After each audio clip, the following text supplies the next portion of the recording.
This is the Hoka you're looking for. 37 millimeters of cushion in the heel, 33 in the back and what in the front, I'm sorry. As far as what's the weight, well, Hoka's gonna quote that just over 10 ounces. And 12 and a half in this shoe weighs 13.9 ounces on our scales. This is a low drop, comfort cushioned road running shoe from Hoka 11. Hi there, this is Nathan Lehman. I'm at the Ultra Running Company in Myers Park, and we're here for another shoe review. Our shoe review today is the Hoka 11 Bondi 5. Maybe Hoka One Bondi 5? Depends on how their marketing department's feeling today. We're not sure. Back in the day it was Hoka One, then they never said it was Hoka One, so it's Hoka 11. Now I hear them saying Hoka One again. Regardless, this is the Hoka you're looking for. When you think Hoka and you think a lot of cushion, you're going to think about the Bondi. In this case, the Bondi 5, the 5th generation of really their #1 selling shoe over that time period. So let's get right into it. The Hoka, as far as Ultra Running Company's categorization, the Hoka Bondi 5 is a road shoe. You can see that really when you look at the tread here. You're really looking at a nice smooth tread. They've kind of increased the hard wearing rubber portions of it, decreased some of the soft wearing, and compared to Bondis in the past, they've really touched up with some of the wear patterns, and we'll talk about that later. This is the Bondi 5 measures in at 37 and 33 millimeters, so 37 millimeters of cushion in the heel, 33 in the back and what in the front, I'm sorry. And what that means is this is what we'd call a comfort cushion shoe. In fact, this defines the comfort cushion shoe for us. It's also a low drop shoe, so between that kind of 3 and 6 millimeter area. So this is a low drop, comfort cushioned road running shoe from Hoka 11, the Bondi 5. So now let's get right into it. So listen, the first thing you're gonna see with any Bondi is that regardless of what position it's in, whether it's a speedy shoe, a long distance shoe, a comfort shoe, a training shoe, it's going to have about half again as much cushion as any other shoe on the market. That's their goal. Certainly half again as much more as the standard in the market. So at 37 millimeters, this is about as much cushion as we're going to get. This is a compressed rubber shoe, which means basically there are 3 ways that you can get rubber into a shoe. Underneath your foot, you can compress it. So take a big piece of rubber and push it right down and carve it out. You can pour rubber into a mold, and that's called injection molded, or you can use TPU, which is kind of the most recent technology on that. What Hoka's chosen to go with on the Bondi 5, as they have with all their previous Bondis, is a compressed rubber midsole. So what you're going to get in this is a very lightweight shoe for the amount of cushion that it has. As far as what's the weight, well, Hoka's going to quote that just over 10 ounces. Unfortunately, Hoka, as every other manufacturer in the country, typically weighs their shoes in a men's size 9, and men's size 9 is not a big portion of our sales here at the Ultra Running Company. This one represents kind of the other end of the spectrum, a 12 and a half, and 12 and a half in this shoe weighs 13.9 ounces on our scales. Hi there, this is Nathan Lehman. I'm at the Ultra Running Company in Myers Park, and I'm here for a shoe review. Our shoe of the day, the shoe that we're going to review, is the Hoka Challenger 3. That's the Hoka One Challenger 3. And I believe I'm safe saying One because it's 2017, and in 2017 the marketing department at Hoka has decided that they do in fact respect the Maori origins of their One, which I believe means time to fly, or it could mean something else. I just trust what they tell me on that one. So today we're going to talk about a nice option in the Hoka lineup, the Hoka Challenger 3, looking at it within the Ultra Running Company categorization.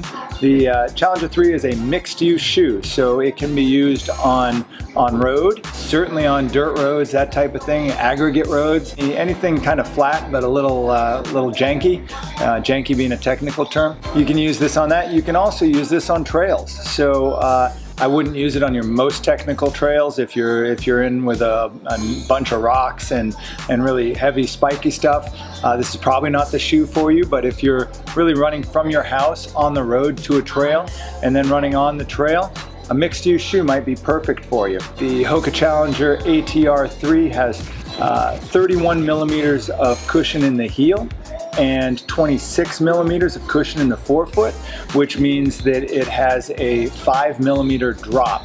That puts it squarely in our low drop category, and we'd call this a comfort cushion shoe with that 31 millimeters of cushion. So now that we've gotten the formalities out of the way, let's talk about what we love and don't love about the shoe. So the Challenger is a really lightweight, heavily cushioned shoe. So Hoka advertises this as right around 9.3 ounces, which is astonishing for a shoe with this much cushion, and a shoe with a heavy duty trail tread, and we'll get to that tread in a moment.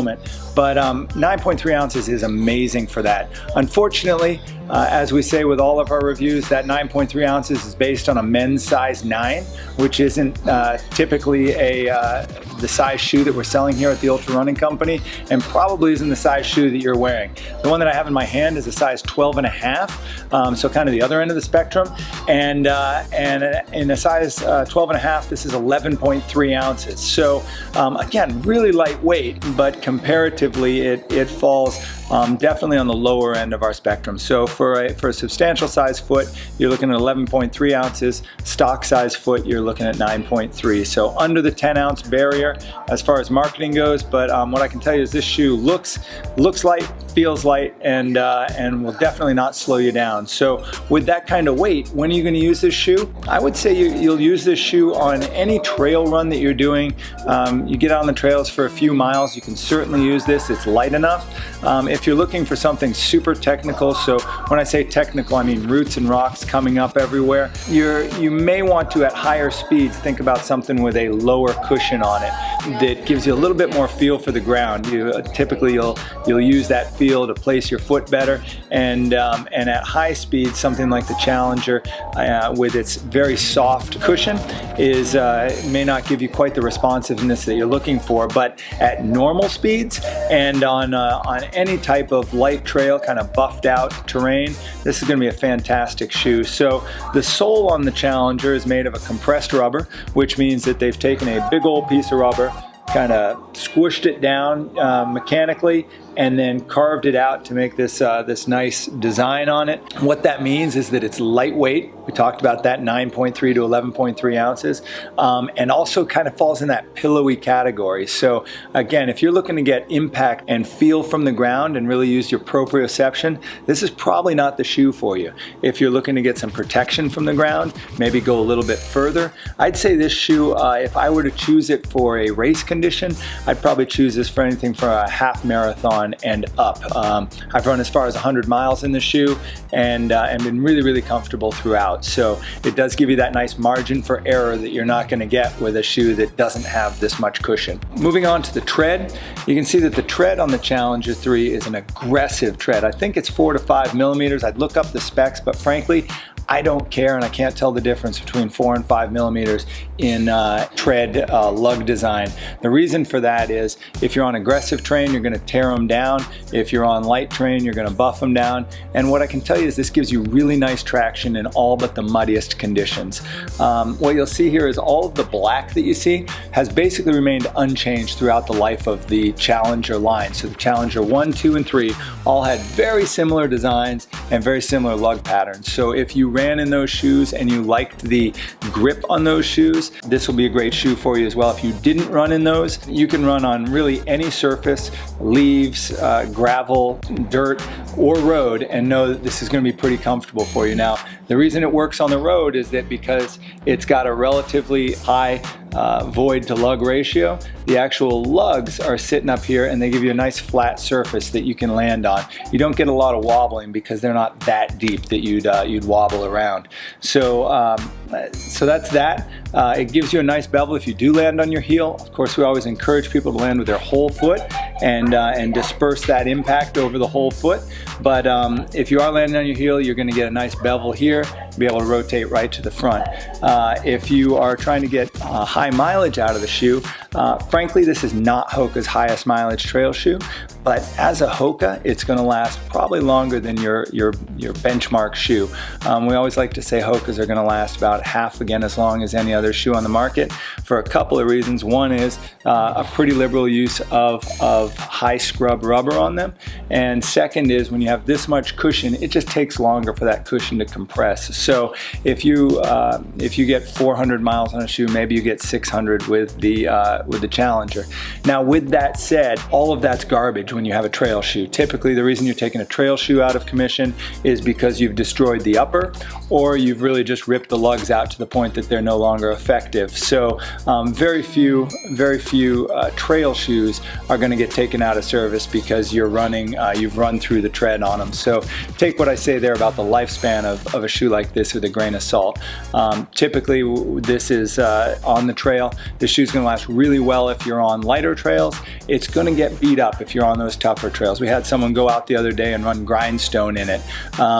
This is not the shoe to run a race like Grindstone in. Grindstone is a very rocky, a lot of climbing, a lot of really technical trails, and frankly those sharp rocks will get right up here into this soft rubber and they'll just rip the lugs out. So we're going to discourage you from using the shoe if you're doing the toughest stuff you can find. But for any lightweight trail running, what I'd say the typical person is doing, the Challenger is going to be a really fantastic shoe for that. Just touching on the upper quickly, what we've got here is an engineered mesh upper, just a nice, really fluid, seamless upper, so you're not going to get any chafing or rubbing in it. But it does have quite a bit of exterior molding on the outside that's going to hold it in place, and some pieces that are going to take a beating when you're out on the trail. So that's really what differentiates the trail upper from a road upper is the addition of more hard knock type material. So this will last pretty well. If you do get, again, in the toughest conditions, try and put a rock through the side, it's going to go through.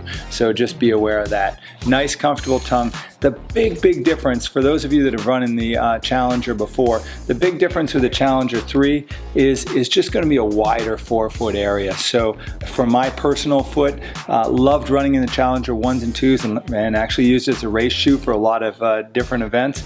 But after I got past 40 or 50 miles, and that might change for everybody. It might be 3 miles for you, it might be 10 miles, it might be 40 or 50. The narrowness of it, just the shape of the shoe in the past has not been a perfect fit for my foot. In my case, this more generous section right here towards the ball of your foot has definitely been a nice thing. So it remains snug here, really locks you in, and then gives you a little bit more generous fit. It does have a pretty significant taper at the end. So what that means is if you have a wider foot or a more squared off foot, you may not be as comfortable in this shoe. Another option, I find that this shoe does run a little bit long, so I'm typically a size 13 in this shoe because the taper here, I'm sorry it runs a little bit short, because the taper here, I go up to a full 14 in this shoe and have a little bit of room in front of it just like I like, but it's so stable right here that having some extra room in the toe box doesn't bother me at all, and that just gives me a fantastic fit with the shoes. So really nice. I consider this a fast long distance racing shoe or a comfortable daily trainer, and I think if you look at it that way, the Challenger 2 is going to be a great option. As always, we stock every size here at the Ultra Running Company. We'd love to have you come try it on and take this lightweight beauty out for a run on your next trail. And while you're doing it, learn to love to run.